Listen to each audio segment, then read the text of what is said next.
আসসালামু আলাইকুম, শুভ সকাল। আজ 9 মার্চ 2026 সোমবার। দৈনিক প্রথম আলো আমাদের সামনে রয়েছে। আমরা এখান থেকে কয়েকটি বিষয় নিয়ে জানার চেষ্টা করব যেগুলো প্রতিযোগিতাপূর্ণ পরীক্ষায় আসার মতো।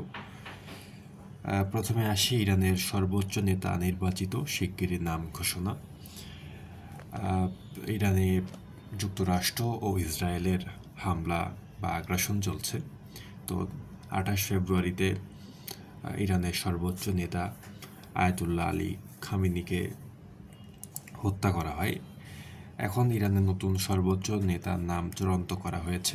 ভোটাভুটির মাধ্যমে দেশটির বিশেষজ্ঞ পরিষদ অ্যাসেম্বলি অব এক্সপার্টস এ বিষয়ে সংখ্যাগরিষ্ঠ ঐক্যমত্যে পৌঁছেছে বলে জানিয়েছে পরিষদের একাধিক সদস্য। এক্ষেত্রে যুক্তরাষ্ট্র ও ইসরায়েলের যৌথ হামলায় নিহত আয়াতুল্লাহ আলী খামেনির উত্তরসূরি তার ছেলে মোস্তফা খামেনি হচ্ছেন বলে একজন সদস্য ইঙ্গিত দিয়েছেন।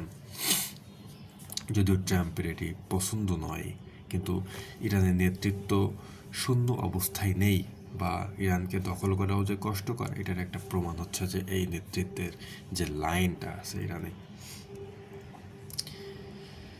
আচ্ছা, নজরে রাখতে পারেন মূল্যস্ফীতি 10 মাসে সর্বোচ্চ, মধ্যপ্রাচ্যের সংকটে আরও বাড়তে পারে। দেখেন, নতুন সরকার ক্ষমতায় আসার পরেই কিন্তু এই যে একটা সমস্যার মধ্যে পড়ে গেল যে এখন মূল্যস্ফীতি।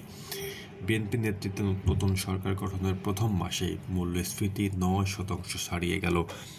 এ মূল্যস্ফীতির হার গত 10 মাসের মধ্যে সর্বোচ্চ, যা টানা 4 মাস ধরে বাড়ছে। অর্থনীতিবিদরা বলছেন বাস্তবে মূল্যস্ফীতি আরও বেশি। মধ্যপ্রাচ্যের অনিশ্চয়তার কারণে ভবিষ্যতে মূল্যস্ফীতি আরও বাড়তে পারে। এখনই প্রস্তুতি নেওয়া প্রয়োজন।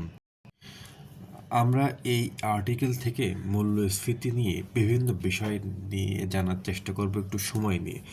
প্রথমে আসি আমাদের যে বাজেট, আপনার 2025-26 সালের যে বাজেট, সেই বাজেট হচ্ছে আপনার দেশের 54তম বাজেট এবং অন্তর্বর্তীকালীন সহ 55তম বাজেট। এই বাজেটে কিন্তু মূল্যস্ফীতির লক্ষ্যমাত্রা ধরা হয়েছিল 6.5, যেটা যে সময় এটা করা হয়েছে তখনই 8.42 মানে 8.42 বা 52 এর কাছাকাছি আর কি সে সময়ে। এখন 9-এর উপরে পৌঁছে যাচ্ছে বলে বলা হচ্ছে আর কি। এখানে দেখি, তা হচ্ছে আপনার বিবিএস তথ্য দিয়েছে যে ফেব্রুয়ারি মাসে মূল্যস্ফীতি বেড়ে দাঁড়িয়েছে 9.13%।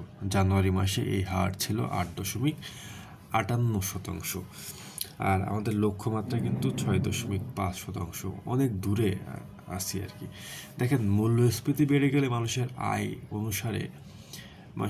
সেই অনুসারে না, মানে মূল্যস্ফীতি বেড়ে গেল কিন্তু মানুষের আয় সেই অনুসারে বাড়লো না, তখন বাজার থেকে পণ্য কেনার সামর্থ্য কিন্তু মানুষের কমে যায়। তখন সীমিত আয়ের মানুষ ও মধ্যবিত্তের উপর চাপ বাড়ে। বিগত আওয়ামী লীগ সরকারের শেষ মাসে অর্থাৎ 2024 সালের জুলাই মাসে মূল্যস্ফীতি ছিল 11.63%, যা ছিল 2011 সালে সেপ্টেম্বর মাসের পর সর্বোচ্চ। এরপর অন্তর্বর্তী সরকারের আমলে মুদ্রানীতি বিশেষ নীতি সুধার হচ্ছে আপনার ব্যাংকগুলোকে যে সংকটে পড়লে বা তারল্য সংকট বা আর্থিক সংকটে পড়লে আসলে যে ঋণটা দিয়ে বাংলাদেশ ব্যাংক সহায়তা করে এবং ওই ঋণের বিপরীতে যে সুদটা নেয়, ওটা হলো নীতি সুধার। অর্থাৎ নীতি সুধার বাড়িয়ে মূল্যস্ফীতি নিয়ন্ত্রণের চেষ্টা করা হয় দীর্ঘ 1 বছরের বেশি সময় ধরে। চেষ্টায় তা গত নভেম্বর মাসে 8.29% নামে। টানা 9 মাস মূল্যস্ফীতি 8%-এর ঘরেই ছিল। এখন হঠাৎ করে মধ্যপ্রাচ্য সংকটের কারণে 9-এর উপরে চলে গেল। আচ্ছা দেখেন, এটা আমাদের প্রভাব ফেলে জীবনে কিভাবে, এটা নিয়ে আলোচনা করি। মূল্যস্ফীতি এক ধরনের করের মতো।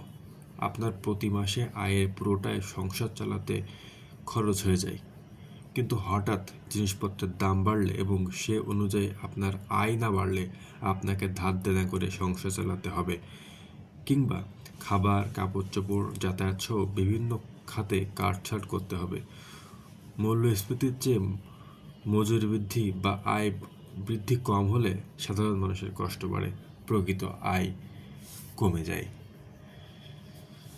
বিবিএস বলছে গত ফেব্রুয়ারিতে জাতীয় মজুরি বৃদ্ধির হার 8.06% ছিল আর কি। এর মানে হলো মজুরি বৃদ্ধির হার মূল্যস্ফীতির চেয়ে কম, অর্থাৎ মানুষের প্রকৃত আয়ও কমে গেছে। তার মানে দাঁড়াচ্ছে আমাদের এখন আয়ের উপরে চলে যাচ্ছে এবং এর প্রভাব কিন্তু মানুষের জীবনে পড়বে। কারণ আপনার ব্যয়ের মানে আপনার যে মাসে যে আয়, সে আয়ের তুলনায় যদি আপনার মানে আপনি যোগান দিতে না পারেন, আপনার প্রয়োজনীয় জিনিসপত্র কেনার ক্ষেত্রে বা কম কিনতে হয়, বা কাপড় চোপড় যাতায়াত সহ বিভিন্ন খাতে যে কাটছাট করতে হয়, সেটা হলে কিন্তু জনজীবন পরে হচ্ছে যে কষ্টের মধ্যে পড়ে যায় মানুষের জীবন, বিশেষ করে মধ্যবিত্ত এবং গরিব মানুষের ক্ষেত্রে বেশি এটা প্রযোজ্য। আচ্ছা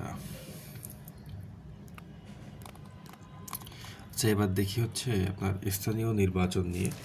আপনার স্থানীয় নির্বাচন হচ্ছে নির্বাচনের প্রস্তুতিতে জামায়াত নজর 12 সিটিতে।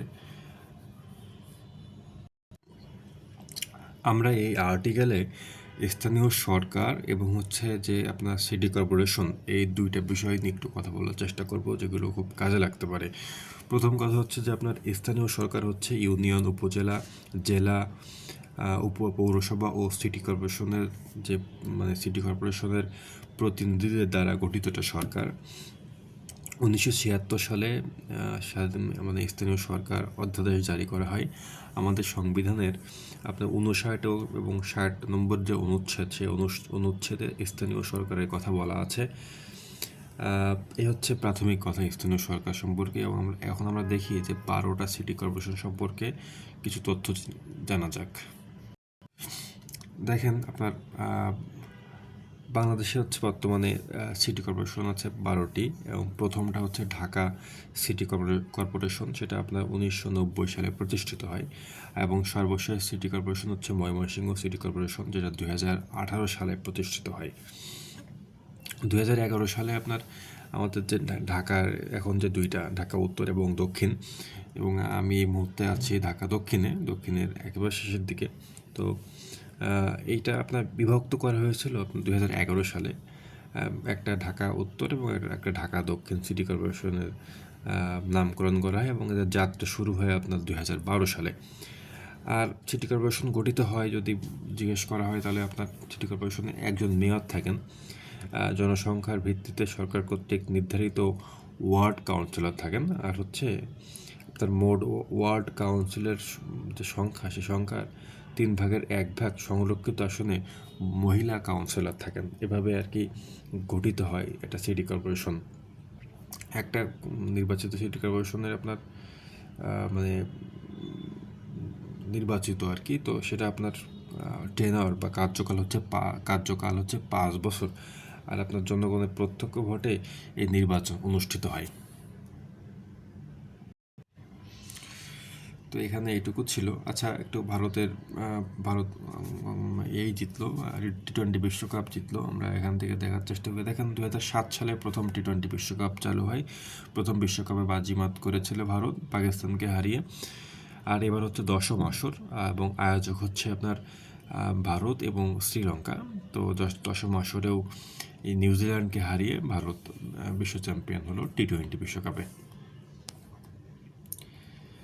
একটা উদ্যোগ দেখি সরকারের, ইমাম, মুয়াজ্জিন, পুরোহিত এবং যাজকেরা পাচ্ছেন মাসিক সম্মানী। ইমাম, পুরোহিত, বৌদ্ধ বিহারের অধ্যক্ষ ও যাজক পাবেন মাসে 5,000 টাকা করে। মুয়াজ্জিন, সেবায়েত, বিহারের উপাধ্যক্ষ ও সহকারী যাজকেরা পাবেন মাসে 3,000 টাকা। খাদেমরা পাবেন 2,000 টাকা। আচ্ছা দেখেন, মহিলা ও শিশু বিষয়ক মন্ত্রণালয়ের যে একটা আছে মানে সম্মাননা আছে, গণতন্ত্রের অগ্রযাত্রায় শ্রেষ্ঠ অদম্য নারী, এই পুরস্কারে ভূষিত হয়েছেন প্রধানমন্ত্রী ও বিএনপি চেয়ারপারসনের মা, অর্থাৎ আমাদের দেশের প্রথম নারী প্রধানমন্ত্রী বেগম খালেদা জিয়া। তাকে হলো আপনার এটা দেওয়া হয়েছে আপসীন সংগ্রামের মাধ্যমে গণতন্ত্র পুনরুদ্ধারে অদম্য নেতৃত্ব প্রদান এবং গণতান্ত্রিক ধারা প্রতিষ্ঠায় বেগম খালেদা জিয়া অসামান্য অবদান রাখায় তাকে এ পুরস্কারে ভূষিত করা হয়েছে।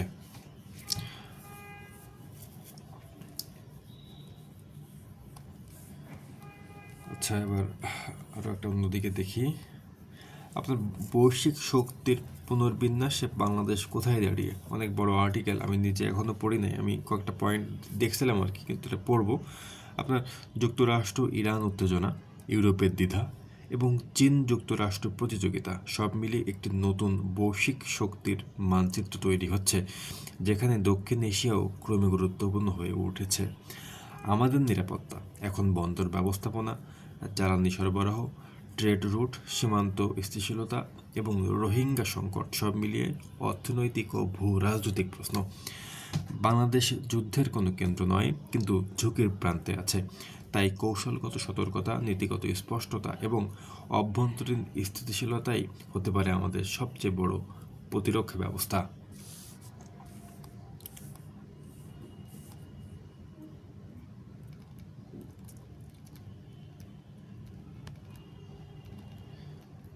আচ্ছা, এরপরে হচ্ছে এটা দেখি আপনার এখান থেকে মানে কিছু দেশ এবং রাজধানী জানা যেতে পারে। যেমন মার্কিন দূতাবাসে বিকট বিস্ফোরণ হয়েছে আপনার নরওয়েতে। আপনার নরওয়ের রাজধানী ওসলো ওসলো আর কি,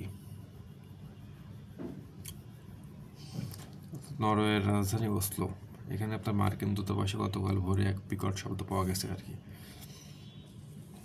আফগানিস্তান কাবুল, এটা তো বলা লাগবে না। হ্যাঁ, তাছাড়া হচ্ছে আরেকটা হচ্ছে আপনার ভেনিজুয়েলার রাজধানী কারাকাস। এরপরে হচ্ছে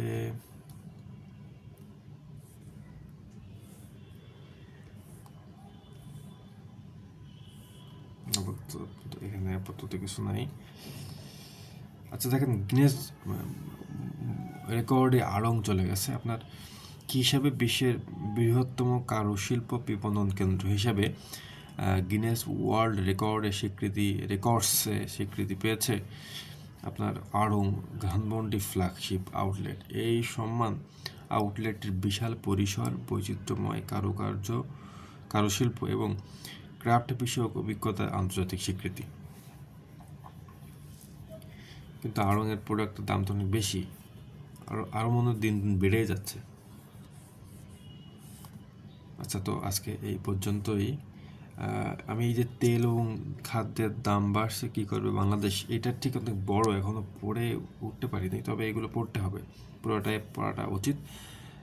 আমার পক্ষে তো আসলে পুরোটা পড়ে শোনানো সম্ভব নয় এই মুহূর্তে, তবে আবার সংক্ষেপ করাও সম্ভব নয়। তা আমাদের এটা পড়তে হবে আর কি, এই দুইটা আর্টিকেল। আজ এই পর্যন্তই। আসসালামু আলাইকুম।